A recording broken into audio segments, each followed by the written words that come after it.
స్తోత్రం కలుగునుగాక. చిన్న సమాచారం, జరిగిన సంఘటన.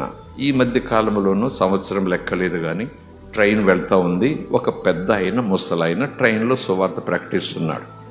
సూటు బూటు వేసుకోలేదు కానీ సామాన్యమైన ప్రయాణికుడుగానే ఉన్నాడు, పేదవానిగా ఉన్నాడు, సామాన్యమైన ప్రయాణికుడుగానే ఉన్నాడు.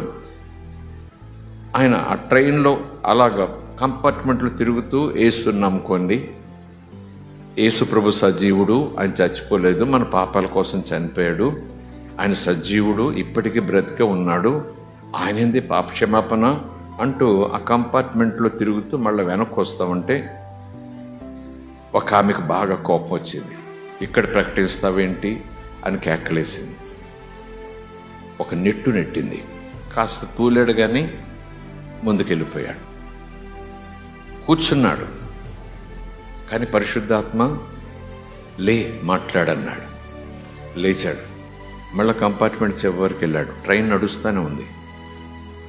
అక్కడ నిలబడి మళ్ళీ అదే మాట. పెద్ద ప్రసంగాలు రెఫరెన్స్లు ఏం కాదు. యేసు సజీవుడు, బ్రతికే ఉన్నాడు, ఈరోజు మన మధ్యన ఉన్నాడు, మన పాపాలు ఒప్పుకుంటే మనకి క్షమాపణ, యేసు సజీవుడు అంటూ మళ్ళా వస్తున్నాడు. ఈమె మరలా సీట్లోంచి లేచింది. చాలా కోపంతో లేచింది. ఏదేదో అన్నది. అయినా నిలబడ్డాడు ఆయన. అవునమ్మా నిజమా నేను చెప్పేది అన్నాడు. కాలు చెప్పు తీసింది. ఆ చెంప ఈ చెంప నిజంగా జరిగిందట. ఆ చెంప కట్టేస్తే జనం అదేంటమ్మా అని అనేవారు ఉన్నారు. కొంతమంది వింతగా చూస్తున్నారు. కొంతమంది అవును ఆవిడ చేసిన దాంట్లో తప్పేముంది అన్నట్టుగా చూస్తున్నారు.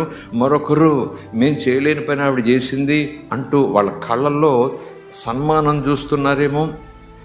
టపటపటప చెప్పుతో కొట్టేసింది. ఎన్నిసార్లు చెప్పాలి నీకు ఈ కేకలు వేయొద్దని, చెప్పొద్దని అసలు అంటూ అలాగును కొట్టింది. అవమానం. ఆగాడు కాసేపు. అలా ముందుకెళ్ళాడు. మళ్ళీ పరిశుద్ధాత్మ అన్నాడు కంటిన్యూ. మళ్ళీ ఆ మూల నుంచి ఆగి దవడలు చదురుకుంటూ కళ్ళజోడు మళ్ళీ సరి చేసుకుంటూ పెద్ద ఆయన ముసలాయన. యేసు సజీవుడు, మన పాపాలు క్షమిస్తాడు, మన పాపాలు ఒప్పుకుంటే క్షమాపణ, పరలోకం వెళ్తాము అంటూ మళ్ళా వస్తుంటే ఈవిడికి ఏం చేయాలో తెలియట్లేదు. ఇంకా దగ్గరికి వచ్చేసాడు. ఆమెకు తీవ్రంగా లాయించింది. ఇంకా చాలా మరి పీక్ పట్టుకుంటుంది ఏంటో తెలియదు. ఇక ఒక తీవ్రమైనటువంటి కోపంతో మీదకు రాబోతుండగా పక్కన ఒక పిల్లోడు ఉన్నాడు. మరీ చిన్న పిల్లోడు కాదు కానీ ఒక పిల్లోడు ఉన్నాడు.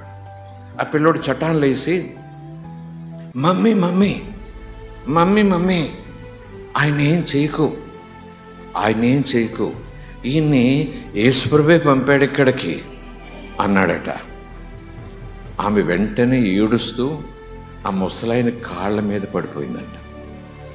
అదేంటది అంత కొట్టినావిడ పిల్లోడు ఇలాగంటే అలా ఏడ్చేయటం ఏంటి, సువార్త ఏం లేదు కదా అంటే లేదు అక్కడ ఒకటి జరిగింది. ఎందుకంటే ఇంకా అతను ఏదో చేయాలని ప్రయత్నం చేస్తున్న ఆమెకు ఈ పిల్లోడు అడ్డొచ్చాడు. నిజానికి ఆ పిల్లోడు మమ్మీ యేసుప్రభువే ఆ వ్యక్తిని ఇక్కడ పంపాడు, ఈయన యేసుప్రభు పంపాడు అందుకే వచ్చాడు అన్న పిల్లవాడట పుట్టుకతోనే మోగవాడట.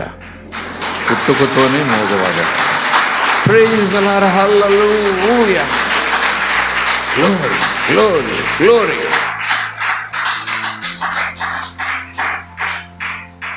ఆమెకి ఇంకా కాళ్ళు చేతులు వణికిపోయాయి. భయపడిపోయింది, తట్టుకోలేకపోయింది. కళ నిజమా?